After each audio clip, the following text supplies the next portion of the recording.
The whole business of, one club players is fairly sort of rare these days, but you've been with Northampton since you were 15.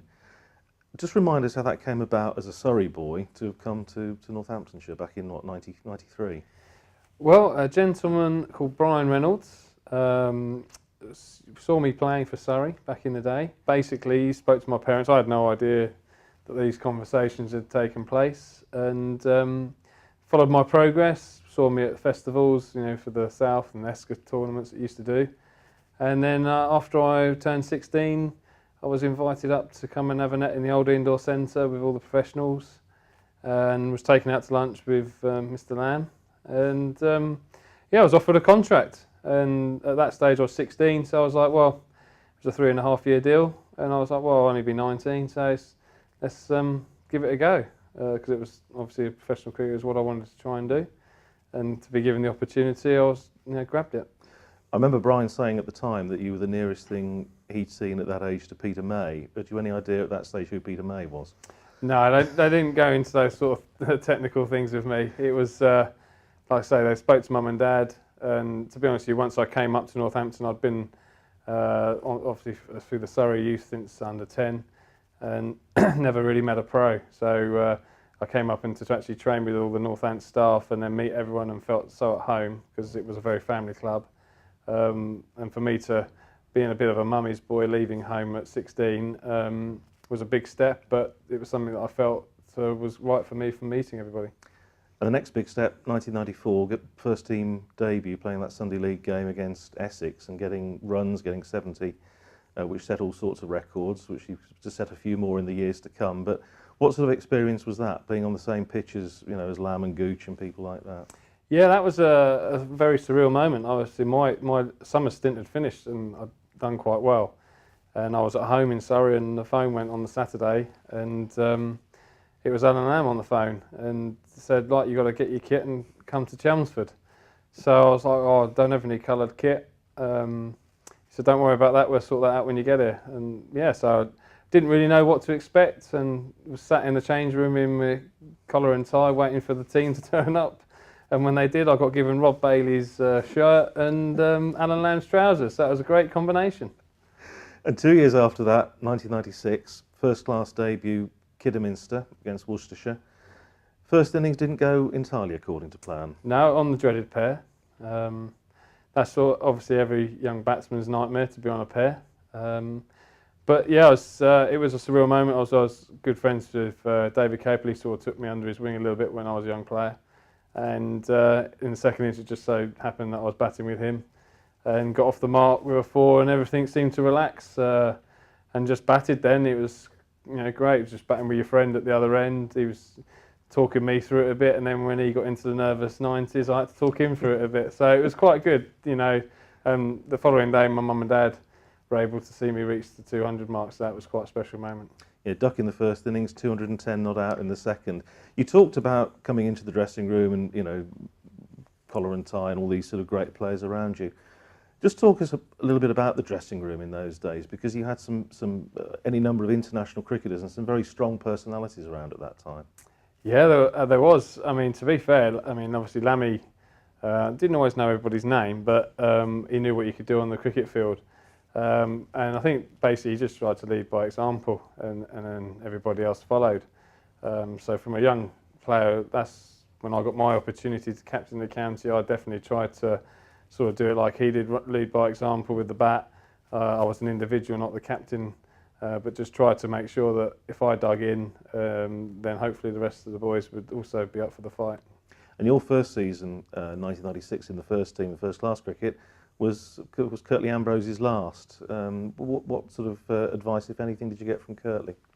I didn't really get to speak to Curtly that much because I wasn't around the team as much, but all I remember is watching him when he was training the nets and he just put it on a spot. But you always knew when if the batsman on the opposition in the actual match, if they played a shot and he wasn't very happy, the next ball all you do is look at his knees to see if they were pumping up. And when those knees were pumping, you knew he was going to be bowling quick. And that was something as a young man, you was like, learning the little tricks of what bowlers did. But Curtly's, when his knees were pumping, gosh, did he bowl quick. Fast forward to 1999 and the match here against Essex when you got your triple hundred. And I seem to remember you were going for Malnoy's record. You were 20 runs short, and you had that partnership for the last wicket with Michael Davis, who then got run out with you on 303. Have you forgiven him yet?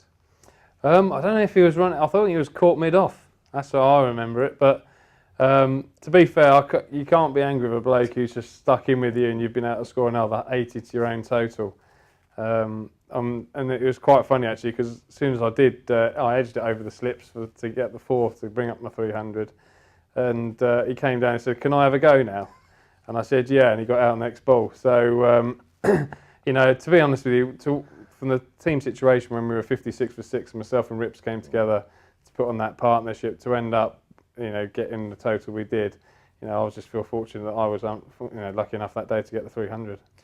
You obviously, in the course of your career, got triple hundred, a number of double hundreds, and acquired a reputation on the county circuit for being a batsman who, when you got in, you went big. Presumably, that's something now in your role as batting coach that you're going to be wanting to very much impress on some of the lads you're going to be working with. Yeah, I mean, everyone's a different individual. I mean, I was very much, my whole target was to try and take 100 runs for every game I played in 4-day cricket in both innings, if possible. And then at the end of the season, you've got a nice big total. My whole thing was, if I got in and I did get 100, I wanted a big 100 to try and make up for all the failures that I'd seen in previous matches or innings where I didn't make that 100 to try and catch up, I suppose. So it's a bit of personal pride. You know, I was very much wanting 1,000 runs a season in Championship cricket, and I had a period of 5 years, I believe, that I did it in a row. And it's all a mentality, really. I hated giving my wicket away when I'd got 100 because there was so many times that you don't get, you know, you go in and you're back out before you know it, you get a 20 and 30, and I see that as, you know, throwing it away, really, from my own personal experience, and that's how I used to take things. Yeah. Going into your mid-20s, obviously you were being widely talked about as a potential England player. Went on that England A tour, as it was then, to the West Indies, and the dreaded day playing beach volleyball in Grenada and the knee injury that certainly put you back for a bit. Yeah, that was it lasted 5 days on that tour. One cricket net in that, so yeah, it wasn't the best time that, but you know, it's unfortunate. It was supposed to be fun fitness. We'd had a hard fitness session in the morning. In the afternoon, they just wanted a bit more of a fun time, but unfortunately it didn't turn out that much fun. But I must say, it was a hell of a point I got. It was a perfect spike over the net. It was just the landing that let me down. But I mean, injuries, there's never a good time to get injured, but from your point of view, when you really were, you know, pressing hard for international recognition at a time when England, and it's probably something that happens a number of times since, are actually looking for batsmen, it was a desperate time to have that injury and to miss a whole season. It was frustrating, more frustrating really, because before we went on that tour, three of us were sat down and said, if you have good tours, you'll potentially be playing in the summer against India. Well, the two lads who didn't get injured, they played that summer in Ian Ward and Aftab Habib. But so, you know, things happen for a reason sometimes. You know, there's nothing I could do about that. The only disappointing thing, I didn't get another opportunity from that day. But, you know, as far as I'm concerned, that then changed my thought process, and it was all about trying to score runs in Northampton. And then if it did ever happen, it happened, but it never came back around. Did you ever feel at any stage in the rest of your career that you were close? You say you never had the chance, but were there times when you thought, actually, that chance might be coming again? No, not really, because you never got any communication again. So, to be honest with you, I was quite a laid-back character and never really asked the questions why, or wasn't that bothered. If I was very much, if I was good enough, I'd get picked, and obviously it wasn't good enough. One of the developments that came along during your career in 2003 was the start of 2020, which has now become such a vast element of the game globally. How did the players regard T20 when it first started in 03? Yeah, I mean, obviously it was all about entertainment and trying to work out a way of playing it.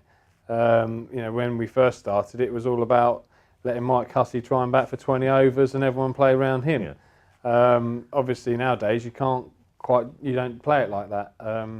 So it took us as a team a little while to get used to it, but then obviously when Mike left, we had to come up with another strategy, and I think that's when we started to become a bit more of an explosive team, and it's like, well, we target certain things from the front overs and sending batsmen who are prepared to go for it, and the method came, and then obviously, since then the teams have progressed and we've come up with 2 trophies. And what sort of impact has T20 and the way it's played now and the way it's developing all the time?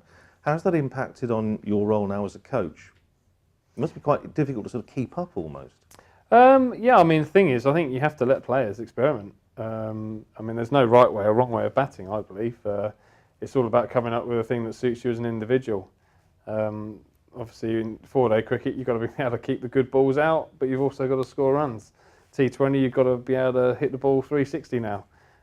Some players find it scooping and playing behind them a lot easier than others, so that's a strength of theirs. But then the other guys work on hitting the ball out of the park straight or find their favoured area. So it's the game's always evolving, and it's up to the individual coaches that we're here now, or I'm here now, to try and help do whatever the player, the batsman that I'll be working with, come up with a strategy that he wants to do, because that's the most important thing.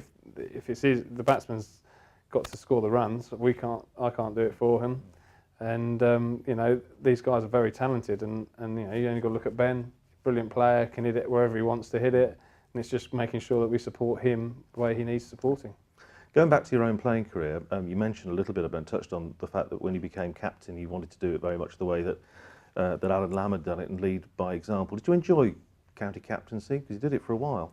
Yeah, 4 years. There were some challenges on the way. Obviously, we had Kepler as the coach, who I thought was fantastic for me as an individual. From a batting point of view, my tallies really came up there when he was for his first 2 years, and then obviously it became a bit tricky in changing rooms, and things happened. Unfortunately, Kepler left, and then Capes came in, and we had a good year, and I thought after all the things up and downs, as people don't see a lot of things, obviously what happened behind closed doors. I thought I had a young family, and it was starting to take a little bit of its toll on myself as a player, wearing me down a little bit, and I thought it was the right time for myself to just become one of the foot soldiers again, and also let someone else have a go and let me just relax and just concentrate on playing again. Because you said you did 4 years, and in a sense, you look back through the history books, and in the old days, people would be captain for 10, 15 years. Presumably those days have gone because of the sort of pressures that you've alluded to. Yes and no. I think for myself, I took great pride in captain. I loved it because being just a batsman, it kept me in the game, always thinking about how we could try and get oppositions out, all those sort of things, bowling changes, fielding positions. It just keeps you in the game instead of just being a fielder.